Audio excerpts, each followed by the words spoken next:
أمن معي المودة والصداقة.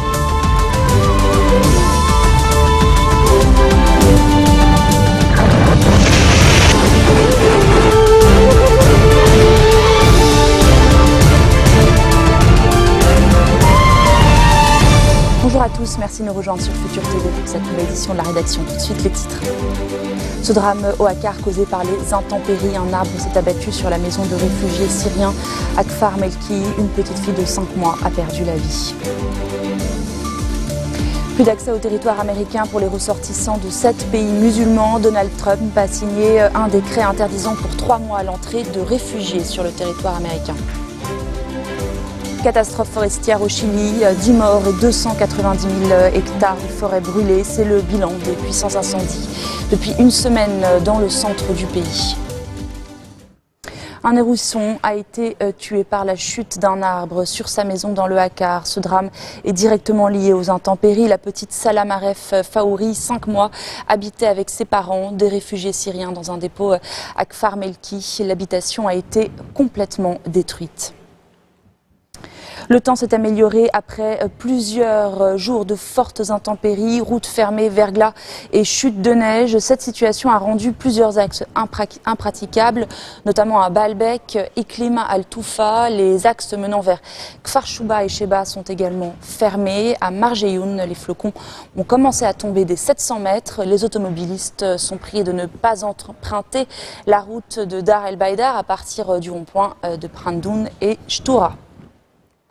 La Croix-Rouge libanaise met en garde contre les fausses collectes. L'organisation assure que des personnes prétendant la représenter mènent en ce moment des opérations de porte-à-porte pour récupérer des dons auprès des citoyens. La Croix-Rouge appelle les Libanais à contacter de toute urgence la police s'ils se trouvent confrontés à des imposteurs se faisant passer pour les secouristes. L'armée syrienne est entrée à Ain el-Fijé. Cela fait plus d'un mois que le régime et ses alliés tentaient de s'en emparer. La ville accueille une station de pompage vital pour l'alimentation en eau de la capitale. Cette source d'eau la plus importante pour Damas est située dans la région de Wadi Barada, où d'intenses combats continuent d'opposer les forces gouvernementales aux rebelles, et ce malgré la trêve conclue sur l'ensemble du territoire. L'époque des murs est révolue. C'est la critique lancée par le président iranien à Donald Trump. Hassan Rouhani réagissait à la signature mercredi par le nouveau chef de la Maison-Blanche d'un décret en vue de construire un mur avec le Mexique. Et hier, le chef de l'État a continué dans sa lancée. Pendant 3 mois, les ressortissants de 7 pays musulmans vont être interdits d'entrer aux États-Unis. Protéger la nation contre l'entrée de terroristes étrangers aux États-Unis. Donald Trump frappe fort et stoppe net la politique d'immigration américaine. En commençant par l'ambitieux programme d'accueil des réfugiés, il est suspendu pendant 4 mois. Suspendu aussi, jusqu'à nouvel ordre, l'entrée des réfugiés syriens sur le sol américain. Le nouveau président cible au total 7 pays musulmans, l'Irak, l'Iran, la Libye, la Somalie, le Soudan, la Syrie et le Yémen. Interdiction pour tous leurs ressortissants de mettre le pied aux États-Unis pendant 90 jours. Je lance de nouvelles mesures de contrôle pour maintenir hors des États-Unis les terroristes islamiques radicaux. Nous ne voulons pas d'eux ici. Nous voulons être sûrs de ne pas laisser entrer sur notre sol ces mêmes personnes qui sont une menace et que nos soldats combattent à l'étranger. De nouvelles mesures qui suscitent l'indignation, et notamment au sein de la communauté musulmane. À New York, ils ont été plus d'une centaine à manifester. Cette décision prise par le pouvoir exécutif aura un impact immense sur les immigrés, mais aussi sur les musulmans. Nous craignons d'être encore plus marginalisés et nous prions afin que l'unité des immigrés, des musulmans et de tous les croyants nous aide à traverser cette épreuve. Les États-Unis sont le principal contributeur à l'aide humanitaire internationale. Ces nouvelles mesures y mettent un sérieux coup de frein. Le nouveau quota de réfugiés est fixé à 50 000, toutes nationalités confondues pour l'année 2017. C'est moitié moins que l'objectif de l'administration Obama. Conséquence directe et rapide de cette mesure, une famille irakienne a été empêchée d'embarquer vers New York à partir du Caire. Un couple et leurs 2 enfants ont été informés qu'ils ne pouvaient pas monter dans l'avion malgré leur visa pour les États-Unis. Et en France, le chef de la diplomatie française, Jean-Marc Ayrault, a réagi avec inquiétude à la signature de ce décret. Écoutez. L'accueil des réfugiés qui fuient la guerre, qui fuient l'oppression, ça fait partie de nos devoirs. Donc nous devons nous organiser pour faire en sorte que ça se passe de façon équitable, juste et en même temps solidaire, et en faisant en sorte que la manière dont nous le faisons, et c'est pourquoi la concertation européenne et la solidarité européenne doit continuer à jouer, et pleinement jouer, et chaque nation doit y prendre sa part, pour que nos sociétés ne soient pas déstabilisées, mais qu'elles tiennent en même temps nos engagements et qu'elles soient fidèles à nos valeurs. Donc évidemment, vous me posez une question sur une décision récente, elle ne peut que nous inquiéter. Un responsable d'Amal au Liban Sud échappe à une tentative d'assassinat. C'est dans quelques minutes. Restez les nôtres.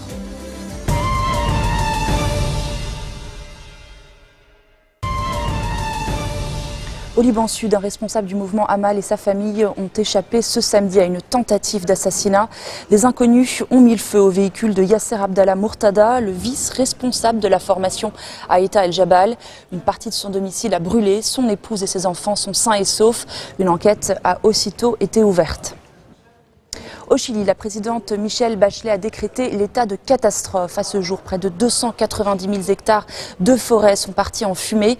Au moins 10 personnes ont trouvé la mort dans des incendies qui durent depuis maintenant une semaine.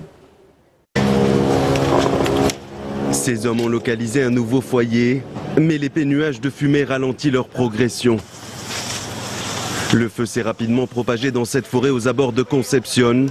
Les vents violents et les températures très élevées ne font que l'attiser davantage. Les flammes se propagent depuis plus d'une semaine dans cette région du Chili. Selon le gouvernement, plus de 140 foyers se sont déclarés au niveau national.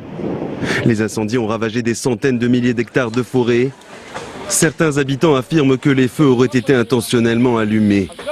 Nous sommes entrés en contact avec des locaux qui nous ont confié avoir vu un camion rouge avec 3 ou 4 personnes dedans qui ont allumé des feux. Plusieurs personnes ont été arrêtées depuis. Les autorités chiliennes n'écartent pas la piste criminelle.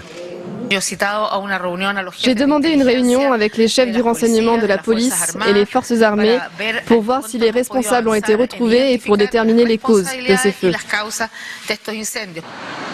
Des milliers de personnes ont été évacuées. Les incendies ont fait plusieurs morts à travers le pays. L'aide internationale a commencé à se mobiliser. Selon la présidente Michelle Bachelet, c'est le pire désastre forestier dans l'histoire du Chili. Les forces gouvernementales progressent à Mocha au Yémen depuis l'offensive lancée le 7 janvier. Des combats acharnés ont lieu dans la ville portuaire du sud-ouest. Ils ont fait 30 morts ces dernières 24 heures. Hier soir, les troupes loyales au président Hadi se sont emparées du quartier général de la police et de plusieurs rues environnantes. Avant de se quitter, une page de foot. Le Sénégal et le Cameroun s'affrontent ce soir pour les quarts de finale de la CAN qui se déroule au Gabon. Reportage auprès des supporters sénégalais par Aloua Méziani et Julien Sauvaget. 7 jours sur 7, 2 heures par jour, ces supporters sénégalais s'entraînent avant le quart de finale Sénégal-Cameroun. Et ne leur dites pas que ce n'est pas sérieux. Ici, être supporter, c'est un vrai métier. Tu ne nous as pas vus? On entraîne chaque jour, on répète chaque jour. C'est ça notre boulot. C'est ça notre gagne-pain. On le fait fort et dur. Et de l'entraînement, il en faut. Que le Sénégal gagne ou perde, pas question pour ses supporters de marquer la moindre pause pendant le match. Ce qu'on fait, si on fait ça pendant les matchs, pendant 90 minutes, même si les joueurs sont partis en mi-temps, nous on continue à taper. Et nous sommes là 24 heures sur 24 et nous sommes derrière l'équipe nationale du Sénégal. On va les supporter jusqu'au bout. Le Sénégal fait partie des grands favoris de cette édition 2017 de la CAN. Alors pour les supporters, pas de doute, cette fois c'est la bonne. Pour la première fois de leur histoire, ils vont ramener la coupe dans leur pays. Il nous manque, vraiment, il nous manque. Je ne peux pas trouver des mots pour dire comment le trophée là nous manque. Vraiment, on va rugir ce jour-là pour le samedi. Le lion va rugir ce jour-là. Ses supporters se surnomment le 12e lion du Teranga. Et ils l'ont promis, ils seront des centaines à rugir de concert pour dévorer les lions indomptables du Cameroun pour ce quart de finale. Fin de cette édition, voici le rappel des titres qui ont marqué l'actualité de cette journée. Ce drame au Dakar causé par les intempéries, un arbre s'est abattu sur la maison de réfugiés syriens à Kfar Melki. Une petite fille de 5 mois a perdu la vie. Plus d'accès au territoire américain pour les ressortissants de 7 pays musulmans. Donald Trump a signé un décret interdisant pour 3 mois l'entrée de ces réfugiés. Catastrophe forestière au Chili, 10 morts et 290 000 hectares de terre brûlée. C'est le bilan des puissants incendies depuis une semaine dans le centre du pays. Merci de votre attention. Retrouvez-nous tous les jours à 16h40, heure de Beyrouth. Très bonne soirée. هذا الماء المودة والصداقة